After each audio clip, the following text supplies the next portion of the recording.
June 2025. Iran is firing ballistic missiles at Tel Aviv. Israeli families are in bomb shelters. The Iron Dome is lighting up the sky. The entire country is at war. In the same week, Google wired $32 billion to 4 Israelis. Not to the government, not to the military, to 4 guys in their 30s who started a company in an apartment during COVID 5 years earlier. $32 billion, the largest acquisition in Google's entire history, the largest tech exit any Israeli company has ever achieved, completed while missiles were falling. This is the story of Wiz, the 4 Israeli soldiers who built the most valuable cybersecurity startup in history, the company that Google tried to buy for $23 billion, and Israel said no, and what this deal reveals about a country that somehow manages to lead the world in technology while simultaneously fighting for its survival. Welcome back to Grand Structures. To understand Wiz, you have to understand where their founders came from. And where they came from is Unit 8200, the intelligence branch of the Israeli Defense Forces that we've mentioned in previous videos as the unit that hacked Tehran's cameras and built the AI that read an entire city's surveillance network. Unit 8200 is not a normal military unit. It is, effectively, the most intense technology training program on Earth, disguised as mandatory military service. Every Israeli citizen serves in the military. The top fraction of a percent, the ones who score highest on aptitude tests at age 18, are selected for Unit 8200. They spend their service doing real intelligence work, cyber operations, signals analysis, AI development, code that matters. The 4 Israeli soldiers, Asaf Rappaport, Ami Luftwaffe, Yinon Kostika, and Roy Resnick, all came through this system. They had known each other since their days at Adalam, a company they sold to Microsoft for $340 million, which made them leaders of Microsoft's cybersecurity operations and appointed Rappaport as head of Microsoft's Israel operations. Interesting engineering. Then their contracts ended, and they built Wiz. The path is almost a formula now. Israeli military intelligence, startup, acquisition. But $32 billion is not a formula. $32 billion is something that has never happened before. In February 2020, just as COVID-19 was beginning to shut down the world, 4 Israeli engineers sat down and asked a question that would make them billionaires. Every company on Earth is about to move everything to the cloud. Who is going to protect it? The cloud security problem is not obvious to most people, but it is catastrophic for every large organization. When your company's data lives on Amazon Web Services, Google Cloud, and Microsoft Azure simultaneously, spread across 3 different platforms with 3 different security systems, you have no unified view of your own vulnerabilities. You cannot see your own holes, and hackers can. Wiz built a platform that gives security teams a unified view across all cloud environments simultaneously, something organizations had been desperately seeking as their infrastructure became more complex. The platform already worked across Amazon Web Services, Microsoft Azure, Google Cloud, and Oracle Cloud, the 4 biggest cloud providers, simultaneously. In other words, Wiz was a security camera for the cloud, and, given what we covered in our last video about what happens when security cameras work, it's almost poetic that Israeli intelligence veterans built the most important security camera in enterprise technology history. The growth was unlike anything the venture capital world had seen. Seed round in February 2020, $21 million.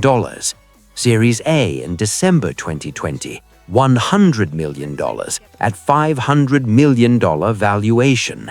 Series B in 2021, $250 million at $1.7 billion.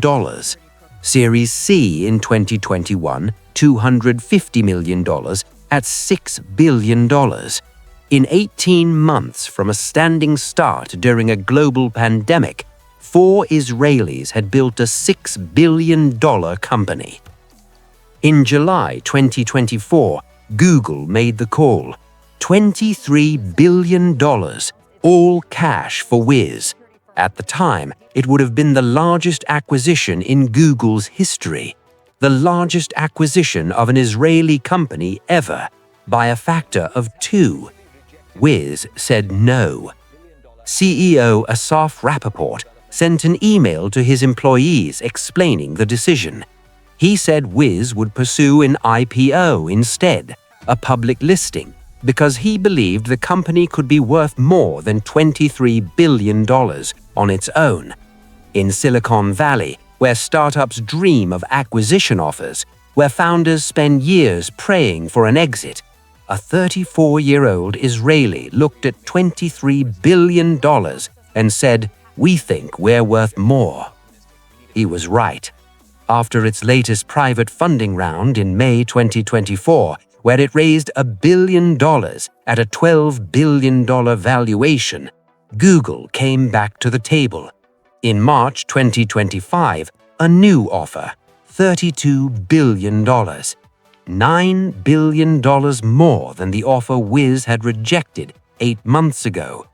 Google had watched Wiz continue growing, watched its revenue approach $1 billion annually, watched enterprise clients line up, and concluded that $23 billion was a bargain they had let slip. The second offer was $9 billion higher. Rappaport said yes. Think about what that negotiation looked like.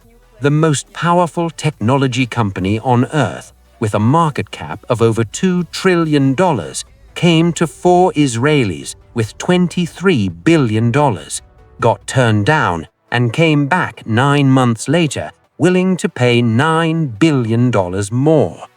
That is leverage. That is a negotiation that has never happened before in the history of technology. The numbers from this deal are almost impossible to process, so let's go through them one by one, because each one is more extraordinary than the last. Each of the 4 founders will receive approximately $3 billion personally before taxes. Hundreds of Wiz's employees hold stock options. Together, those options are worth roughly $3 billion. Several long-tenured employees will receive payouts exceeding $100 million individually. Hundreds will become millionaires from a company they joined 5 years ago. The Israeli government will collect approximately $3.2 billion in tax revenue from this single transaction. That money flows directly into Israel's state budget, which is simultaneously funding one of the most expensive military operations in the country's history. The startup that 4 soldiers built is helping pay for the war. And for investors, Cyberstarts, the Israeli venture fund that backed Wiz at the seed stage, is expected to earn between $1.3 and $1.6 billion, representing an estimated 200-fold return on its original investment. Invisible Clothing Index Ventures, which holds 12%, will receive $3.8 billion. Sequoia Capital, $3.2 billion.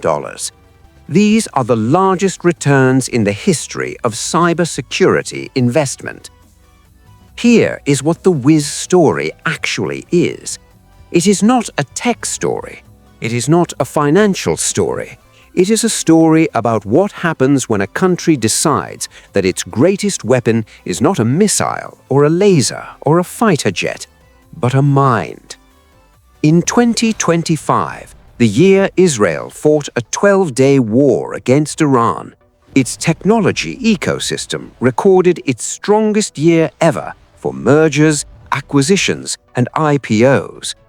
The $32 billion Wiz acquisition became not only the largest deal in Israel's history, but a global symbol of technological excellence emerging from adversity.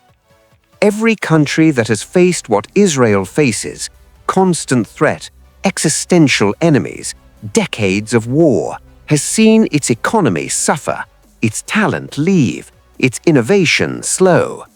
Israel went the other direction. The war created urgency. The urgency created innovation. The innovation created Wiz. And Wiz created $32 billion.